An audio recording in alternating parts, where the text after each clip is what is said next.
Right now, we want to turn things to our weather and talk about how bad it is, how unhealthy and dangerous it is.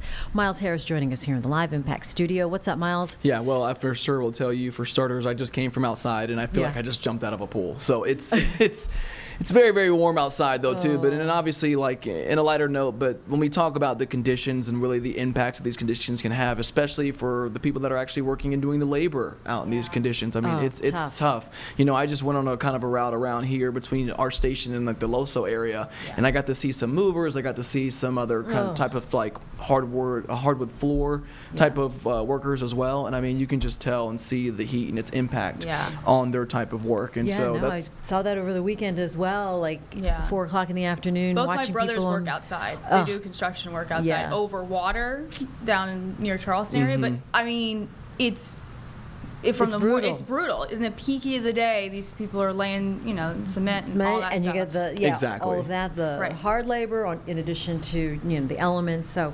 All right, so Myles, what did you find out? Yeah, so we got a chance to talk to a cardiologist actually today, and we'll obviously highlight more of what they were talking about in our story today at around 6 o'clock. But really just kind of laying into the information and the importance of why you have to kind of do your due diligence before you even step outside on days like today, right? Staying hydrated, making sure that you're eating, and the impacts that this can have on things like your heart are really any type, as you guys drink water right now, right? Seriously, so, we're like, just it's.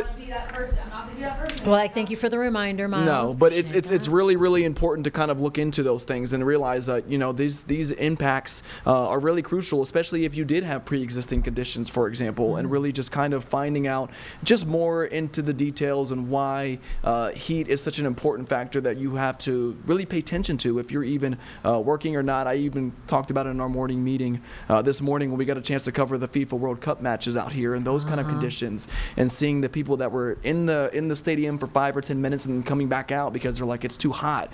And so a lot of us think that because we're drinking water while we're here and in the moment that's enough, but in actuality it's the prep work that you have to do beforehand. Electrolytes play a huge factor. It's a big beneficial tool as well. It's a good idea to have that, right? Exactly. And so a lot of those things, and so we'll talk to them, and we'll also actually talk to a couple of local businesses and companies out here as well on ways on how they kind of make sure that they're instilling those protocols on safety for their staff so that they're not getting overheated, and they're obviously doing a good job with their work as well. Did Medic have any heat-related calls over the weekend? Were they busier than usual? I will say we talked about that as well. They got 15 calls from heat-related issues. And so that kind of plays into, again, kind of the thing that I had talked about a month ago with the FIFA World Cup matches, but again, just how many people are actually taking the heat serious, whether you're stepping out in these conditions. And sometimes, even if you're just going on a walk, taking these little things seriously and just keeping those at the top of mind is definitely an important factor that we'll dive into again later on this evening as well at the story. Yep. We got to remember, you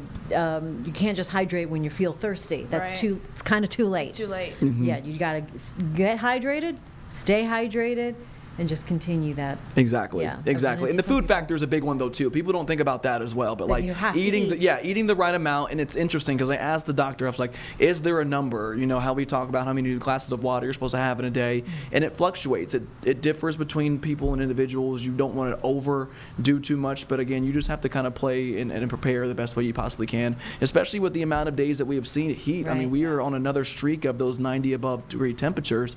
And so again, just laying into the details with that and the importance of that is a very, very important piece that we're working on today. All right, Myles Harris doing the work, and stay cool. Staying cool, I can right now. I go back out in the field. You can hang out here for as long as you need to get your body temperature evened out. No, it feels amazing, so I'll definitely stay. No, I appreciate it. So he's moving in.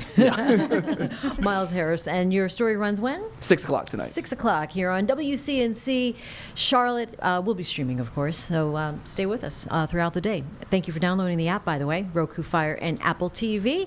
And Myles, we'll see you tonight at 6.